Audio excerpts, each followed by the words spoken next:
Hello students, welcome to my channel study with hello Suman. तो आज की इस वीडियो में हम लोग कवर करने वाले हैं कक्षा 10 गणित प्रश्नावली 4.2 का चैप्टर सॉल्यूशन करेंगे। क्वेश्चन नंबर 3 से स्टार्ट करेंगे, ठीक है। इससे पहले हम लोगों ने कवर कर लिया था क्वेश्चन नंबर 1 और क्वेश्चन नंबर 2 को।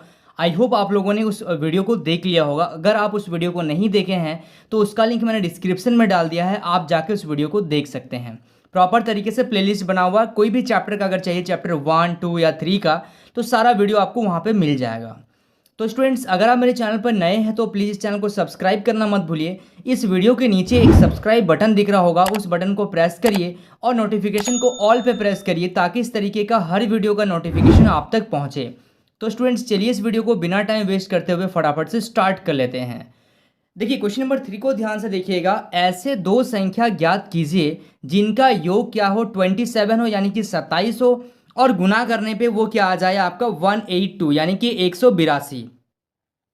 तो ध्यान से देखिएगा इस क्वेश्चन को, ठीक है। तो ऐसी दो संख्याएं, तो आपको सबसे पहले मान लेना पड़ेगा, यहाँ पे आपको लिखना पड़ेगा दो संख्याएं। तो आप खुद कंसिडर करेंगे कि ऐसी दो संख्याएं ज्ञात कीजिए जिसका योग कितना बताया जा रहा है, आपको 27 बताया जा रहा है, और गुना करने पे कितना आ रहा है आपका 182, ठीक है। क्वेश्चन समझ में आ रहा है? क्वेश्चन बहुत ईजी है। तो क्वेश्चन आप लोगों को समझ में आ गया। तो सबसे पहले यहाँ पे लिखिएगा क्या क्या आपको दिया गया है। देखिए, संख्याओं का योग, संख्याओं का योग कितना दिया गया है आपको, 27 दिया गया है, ठीक है। उसके बाद लिखिएगा संख्याओं का गुणनफल, संख्याओं का गुणनफल कितना दिया गया है, 182, ठीक है। तो यहां पे लिखिएगा माना पहली संख्या, क्योंकि हम लोग को बोला गया है कि ऐसी दो संख्या ज्ञात कीजिए जिनका योग क्या है, 27 है। तो अगर पहली संख्या को अगर हम लोग कितना मान ले रहे हैं, x मान ले रहे हैं, तो बताइए दूसरी संख्या क्या होगा। अगर पहली संख्या को हम लोग x मानेंगे तो दूसरी संख्या क्या होगा, क्योंकि दोनों का योग 27 है। अगर एक x हो गया तो दूसरा क्या होगा, 27 माइनस एक्स। तभी तो आप अगर x प्लस 27 माइनस एक्स को जोड़ेंगे तो क्या आ जाएगा आपका, दोनों का योग 27 आएगा ना। क्वेश्चन समझ में आ रहा है आप लोगों को ना। तो पहली संख्या अगर आप x मान रहे तो दूसरी संख्या आपको 27 माइनस एक्स मानना पड़ेगा, ठीक है। उसके बाद क्या बोला गया है यहाँ पे बोला गया है कि दोनों संख्याओं का गुणनफल, ठीक है। दोनों संख्याओं का गुणनफल कितना है, 182, 182। तो दो संख्या क्या हो गया, पहली संख्या x, दूसरी संख्या क्या हो गया, 27 माइनस एक्स।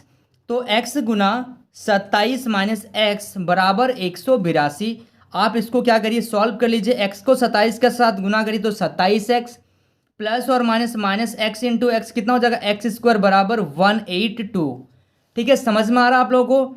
चलिए, तो यहां से देखिएगा ये सारा टर्म को आप इधर लेके चल जाइए, क्योंकि एक्स स्क्वायर जो है वो माइनस में है। जब ये इधर आ जाएगा तो क्या हो जाएगा, प्लस का हो जाएगा एक्स स्क्वायर। ये इधर आ गया तो प्लस माइनस का 27x, और यहाँ पे तो आपका 182 बराबर 0। अब आपको इसमें से क्या करना पड़ेगा, इसको आपको सॉल्व करना पड़ेगा, ठीक है। इसको आप सॉल्व कर लीजिए, यानी कि आपको यहाँ पे क्या करना पड़ेगा, इसका मूल निकालना पड़ेगा, यानी कि इसको सॉल्व करके इसका शून्यांक निकालना पड़ेगा, ठीक है। तो देखिए, सबसे पहले अगर 182 का इसको आप इससे गुना करते हैं हम लोग, क्योंकि क्वेश्चन नंबर 1 में हम लोग सीखे हैं कि कैसे इसको हम लोग ब्रेक किया जाता है। तो इससे जब आप इसको गुना करेंगे तो 182 आएगा। अब आप इसका एलसीएम ले लीजिए, 2 बार में ये आ जाएगा, 9 बार में ये 1। अब ये कितना बार में जाएगा, ये जाएगा आपका 7 बार में। 7 बार में ये चल गया आपका 7 एकम 7, 7 13, ठीक है। तो अब आप देखिए, आपको लाना है यहाँ पे 27, ठीक है। लेकिन तो यहाँ पे जोड़ा आपका बन रहा है 7 दूनी 14, 14 और 13, 14 प्लस 13, 14 प्लस 13 हो गया आपका 27, और 14, लेकिन माइनस का 27 लाना है तो आपको माइनस का 14 प्लस करना पड़ेगा माइनस का 13 को, तब जाके ये सॉल्व करिएगा तो माइनस का 27 आ जाएगा। और दोनों को जब आप मल्टीप्लाई करिएगा, ठीक है, माइनस का 14 को जब आप मल्टीप्लाई करिएगा माइनस का 13 से, तो माइनस और माइनस प्लस 14 इंटू 13 हो जाएगा 182, ठीक है। क्लियर हो रहा है आप लोगों को ये चीज़? तो यहाँ तक आप लोगों को समझ में आ गया। तो अब देखिए यहाँ से x square minus 14x minus 13x plus 182 बराबर 0, ठीक है। तो यहाँ पे क्या करेंगे, यहाँ से और यहाँ से अगर हम लोग x को कॉमन ले लिए तो x माइनस 14 माइनस 13 अगर कॉमन ले लिए यहाँ से तो x, अच्छा माइनस भी कॉमन ले रहे हैं, ठीक है। तो ये प्लस का हो गया, माइनस यहाँ से कितना आ जाएगा, 14 बराबर 0। तो अब देखिए यहाँ से x-14 है, यहाँ x-14 है, तो x-14 यहाँ से कॉमन ले लिए तो बचा क्या मेरा x-13 बराबर 0। ठीक है, यहाँ तक समझ में आ गया। x-14 को आप 0 से इक्वेट कर दीजिए तथा x-13 को भी आप क्या करिए 0 से इक्वेट कर दीजिए। तो यहाँ ध्यान से देखिएगा, x बराबर क्या लिख सकते हैं, ये 14 को उधर लेके जाइए तो प्लस का 14 हो गया, और आपका यहाँ पे x बराबर क्या लिख सकते हैं, ये माइनस का 13 को उधर लेके गए तो प्लस का 13, तो x बराबर 13 और x बराबर 14, ये दो चीज़ आपका आ रहा है। ठीक है, तो अब देखिएगा यहाँ से हम लोग लिखेंगे पहली संख्या। देखिए पहली संख्या क्या है, पहली संख्या x है, तो इसका मतलब आप x को ले लीजिए यहाँ से, तो पहली संख्या x है, इसका मतलब यहाँ पे हम 13 ले रहे हैं। ठीक है, पहली संख्या 13 है। और दूसरी संख्या में क्या करिए, दूसरी संख्या में हम लोग क्या कर सकते हैं, दूसरी संख्या जो है हम लोगों का x+1 था, यानी कि 13 + 1, यानी कि ये आ गया आपका 14। ठीक है, इस तरीके से आप वैल्यू पुट कर सकते हैं। आ गया समझ में आप लोगों को यहाँ तक? चलिए, so students please note down this question. अब हम लोग देखते हैं आपका क्वेश्चन नंबर 4। देखिए क्वेश्चन नंबर 4 को ध्यान से देखिएगा। दो क्रमागत धनात्मक पूर्णांक ज्ञात कीजिए जिनके वर्गों का योग कितना है, 365 है। तो दो क्रमागत, देखिए क्रमागत का मतलब मैं आपको बताया हूँ, क्रमागत का मतलब होता अगर ये 4 है तो यहाँ पे 5 होना चाहिए। अगर हम x ले रहे हैं तो x+1, यानी कि लगातार नंबर को क्या बोलते हैं, क्रमागत बोलते हैं। ठीक है, तो दो क्रमागत धनात्मक पूर्णांक ज्ञात कीजिए जिनके वर्गों का योग कितना है, 365 हो। ठीक है, तो देखिए चलिए इसको सॉल्व करते हैं हम लोग फटाफट से। तो मान लेते हैं, माना पहली धनात्मक पूर्णांक बराबर क्या होगा, x। ठीक है, अब लिखिएगा यहाँ पे दूसरी धनात्मक पूर्णांक। तो दूसरी धनात्मक पूर्णांक हम लोग ले रहे हैं x+1, क्योंकि हम लोग को क्रमागत बोला गया है। अब क्या बोला जा रहा है, दो क्रमागत धनात्मक पूर्णांक ज्ञात कीजिए जिनके वर्गों का योग कितना है, 365 है। ठीक है, वर्गों का योग, यानी कि यहाँ पे लिखिएगा सबसे पहले दोनों क्रमागत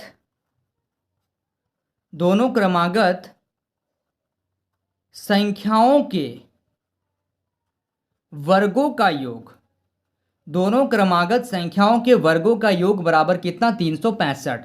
तो दो क्रमागत है, यानी कि क्या करिएगा, इसका वर्ग प्लस इसका वर्ग, मतलब इन दोनों के वर्गों का क्या कर रहे हैं, योग कर रहे हैं, बराबर कितना आ गया आपका 365।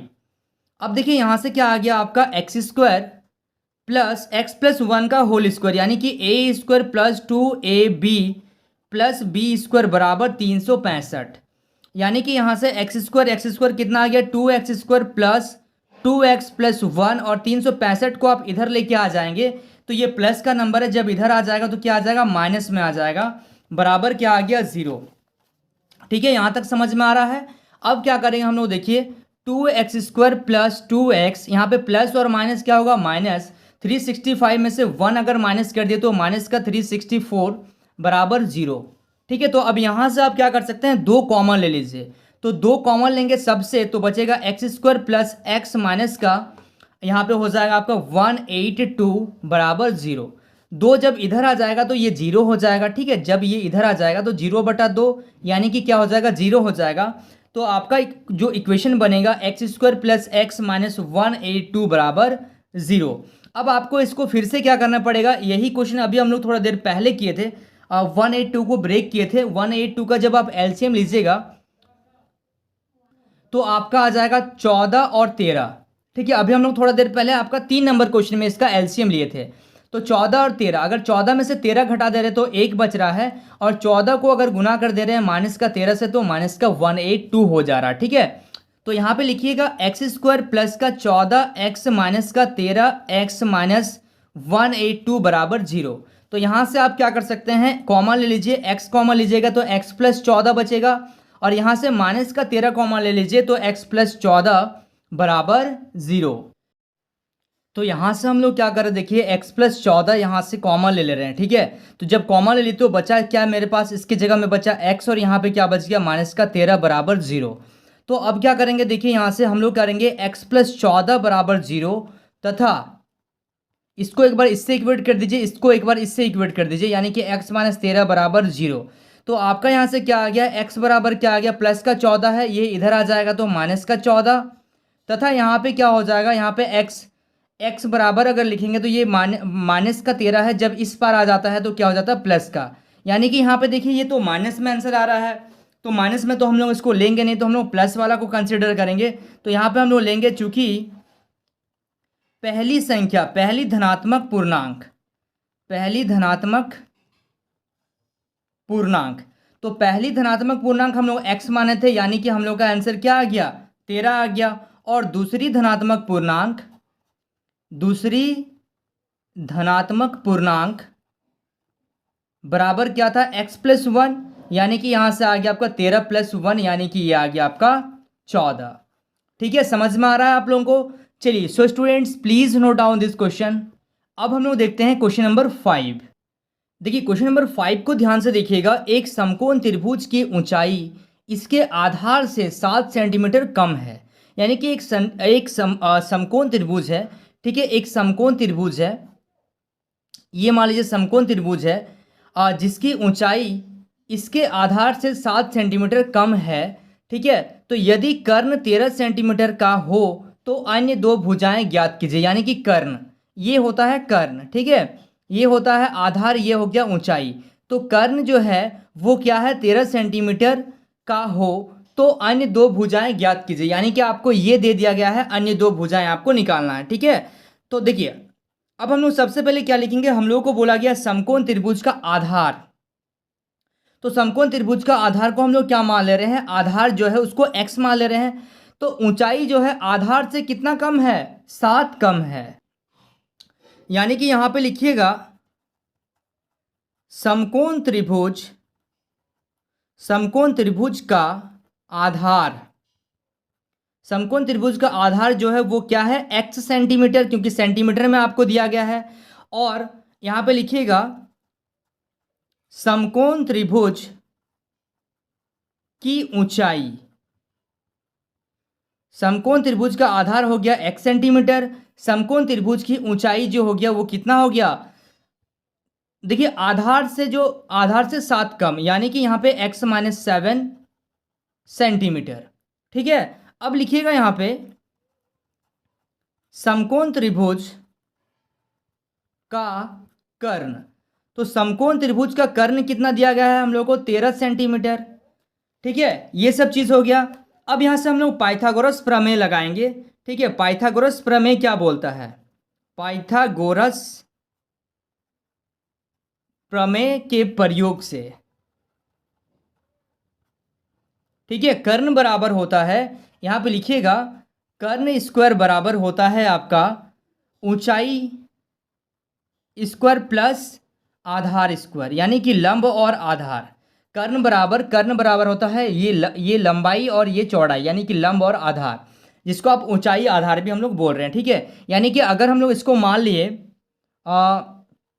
ए बी सी, तो ए सी स्क्वायर बराबर A B square plus B C square, यानी कि यहाँ पे लिखिएगा ए सी स्क्वायर बराबर क्या हो जाएगा, A B square plus B C square, यानी कि ए सी ये दिया गया है 13 सेंटीमीटर, ये है हम लोग का x, ये है x माइनस 7। ठीक है, इस तरीके से यहाँ पे कंसिडर किया हुआ है। तो 13 का स्क्वायर बराबर ऊंचाई हम लोग का है x माइनस 7 और आधार है x, तो x माइनस 7 का स्क्वायर प्लस आधार है हम लोग का x का स्क्वायर।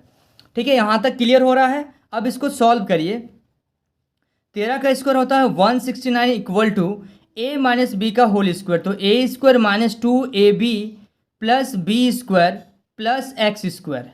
ठीक है, तो अब यहाँ पे एक चीज़ देखिए आप, ये टर्म को इसको आप इधर लेके आ जाइए, है ना, या फिर एक काम करते हैं, इसको अभी इधर रहने दीजिए, इसको सॉल्व कर लेते हैं। चलिए 169 बराबर क्या आ जाएगा, एक्स स्क्वायर 2x माइनस का 14x और प्लस का 49, तो 49 को अब इधर भेज दीजिए, यानी कि आपका आ गया 169 माइनस 49 बराबर 2x माइनस का 14x। यहाँ से जब आप घटा दीजिएगा तो ये आ जाएगा 140 बराबर 2x माइनस का 14x। ठीक है, अब यहाँ पे ध्यान से देखिएगा, यहाँ से हम लोग क्या कर रहे हैं, 2 कॉमन ले रहे हैं, यहाँ से भी 2 कॉमन, यहाँ से भी 2 कॉमन, तो ये ऐसे आ जाएगा 140 बराबर 2 बाहर आ जा रहा है, यानी कि x square minus 7x। X square में से 2 कॉमन ले लिए और यहाँ पे 14 था, 14 में से 2 बाहर चल गया तो 7 बचा। अब ये 2 से ये कट जाएगा तो यहाँ पे कितना आ जाएगा, यहाँ पे एक्चुअली में हम लोग का 49 घटा रहे हैं ना, तो सॉरी 120 होगा, 120 होगा यहाँ पे, ठीक है। तो थोड़ा सा आप लोग ध्यान दीजिएगा कैलकुलेशन में, ठीक है। तो यहाँ पे जब कैंसिल कर रहे तो ये आ जा रहा मेरा 60 यानी कि 60। तो यहाँ पे आ जाएगा मेरा 60 बराबर एक्स स्क्वायर माइनस 7x। अब इस 60 को भी इधर भेज दीजिए तो क्या आ जाएगा, एक्स स्क्वायर माइनस 7x, और ये प्लस का नंबर था, प्लस का 60 था, जब ये इधर आ जाएगा तो माइनस का 60 बराबर 0। अब आपको इसको क्या करना पड़ेगा, क्वाड्रेटिक इक्वेशन है, ये एक समीकरण दिया गया है, द्विघात समीकरण, इसका आपको मूल निकालना है, यानी कि आपको यहाँ पे x का 2 शून्यांक आपको निकालना है। यहाँ तक आप लोगों को समझ में आ रहा है? तो यहाँ से ध्यान दीजिएगा आप लोग, यहाँ से हम यहाँ पे लिख रहे हैं, ठीक है। तो यहाँ पे देखिएगा एक्स स्क्वायर माइनस का 7x माइनस का 60 बराबर 0। अब देखिए 60 को अगर हम लोग ब्रेक करेंगे, जब आप इसको इससे गुना करिएगा तो 60 आएगा, यानी कि माइनस का 60, क्योंकि यहाँ पे माइनस है तो 2 बार में आ गया 30, 2 बार में आ गया 15, 3 पचे आ गया आपका 15।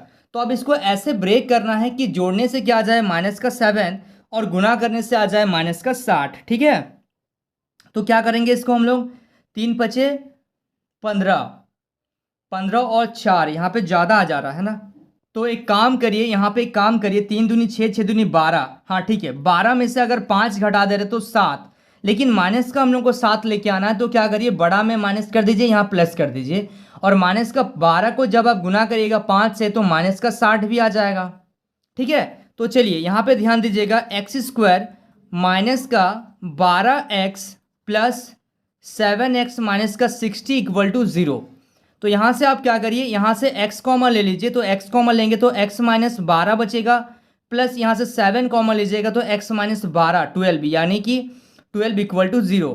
तो अब यहाँ पे ध्यान दीजिएगा कि यहाँ से कॉमन क्या आ जा रहा है मेरा, x माइनस 12 कॉमन आ जा रहा है, तो x माइनस 12 कॉमन आ रहा तो बच क्या रहा है मेरा x, और यहाँ पे क्या बच रहा है 7 इज इक्वल टू 0, यानी कि x minus 12 is equal to 0 तथा x plus 7 is equal to 0, ठीक है। यानी कि x is equal to minus का 12 इधर आ जाएगा तो प्लस का 12 हो जाएगा, और तथा यहाँ पे क्या हो जाएगा x बराबर, अगर प्लस का 7 को आप इधर लेके जाएंगे तो माइनस का 7 हो जाएगा, ठीक है। माइनस का 7 ही आ रहा ना हम लोग का, हाँ ठीक है। देखिए यहाँ पे थोड़ा सा, यहाँ पे अगर देखिएगा यहाँ पे एक्चुअली में 5 होगा, ठीक है, थोड़ा सा करेक्शन करिएगा यहाँ पे 5, ठीक है। 12 25 60 हो रहा है ना, मैं बोल रहा हूँ 5 लेकिन लिख रहा हूँ 7, है ना, 5 होगा यहाँ पे एक्चुअली में, तो ये आ गया आपका माइनस का 5, ठीक है। समझ में आ रहा है आप लोगों को? थोड़ा सा यहाँ पे आप लोग करेक्शन जरूर कर लीजिएगा, ठीक है। बाकी सब यहाँ पे ठीक है, यहाँ तक हो गया आप लोगों को। चलिए अब आगे देखिएगा, यहाँ पे ये तो नेगेटिव नंबर है हम लोगों का, तो हम लोग प्लस का नंबर को कंसिडर करेंगे, ठीक है। प्लस का नंबर को हम लोग कंसिडर कर लेंगे, तो यहाँ पे क्या लिखेंगे, चूंकि समकोण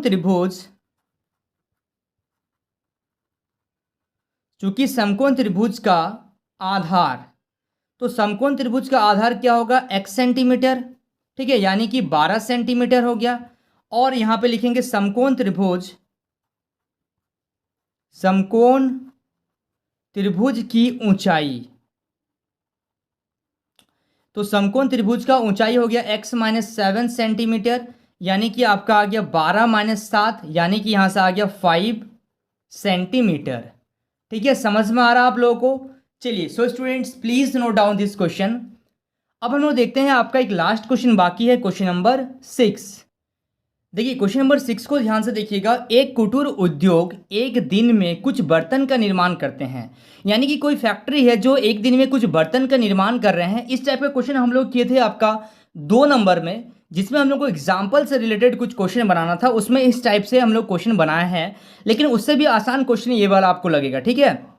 तो एक विशेष दिन में यह देखा गया कि प्रत्येक नग की निर्माण लागत, यानी कि जो खर्च हो रहे हैं वो रुपये में है, उस दिन के निर्माण के लिए बर्तन की संख्या के 2 गुने से 3 अधिक थी। यदि उस दिन की कुल निर्माण लागत 90 रुपया थी तो निर्माण बर्तनों की संख्या और प्रत्येक नग की लागत ज्ञात कीजिए, यानी कि कितना नग बनाने में कितना खर्च हो रहा है ये आपको बताना है और बर्तनों की संख्या बताना है। तो सबसे पहले एक कुटीर उद्योग एक दिन में कुछ बर्तन का निर्माण कर रहे हैं, ठीक है, करते हैं। तो यहाँ पे मान लीजिए, माना माना उस दिन, ठीक है, तो कुछ बर्तन का निर्माण कर रहे हैं। तो यहाँ पे आगे बोला जा रहा है, एक विशेष दिन यह देखा गया कि प्रत्येक नग का निर्माण का जो लागत है उस दिन के निर्माण के लिए, निर्माण के लिए बर्तन की संख्या के दोगुने से 3 अधिक है। तो यहाँ पे बर्तन की संख्या को x मान लेंगे और फिर हम लोग क्या करेंगे, जब उसका प्रत्येक नग का निर्माण देखा जाएगा तो उसमें क्या करेंगे, 2 गुने से 3 अधिक कर देंगे, ठीक है। तो यहाँ पे लिखेंगे उस दिन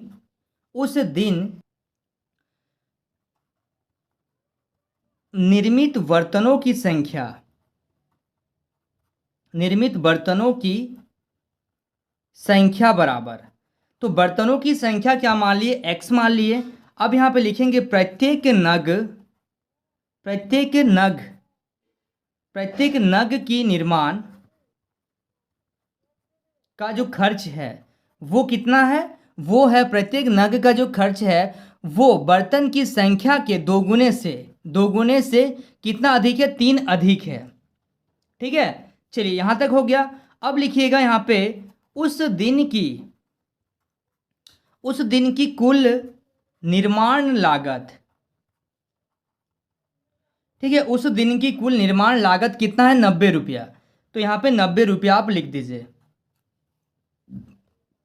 तो निर्माण बर्तनों की संख्या और प्रत्येक नग की लागत क्या होगा ये आपको बताना है। तो इन दोनों को क्या करिए, मल्टीप्लाई कर दीजिए, यानी कि कुल बताना है आपको। तो x गुना 2x + 3 बराबर कितना लग रहा है, 90 रुपया। कुल हम लोग को बताना है, तो कुल में ये बर्तनों की संख्या और जिसमें से आपका क्या हो रहा है, नग की जो निर्माण लागत है उसको भी दोनों को क्या करिए, मल्टीप्लाई करके ये 90 रुपया क्या हो रहा, लागत यानी कि खर्च हो रहा है।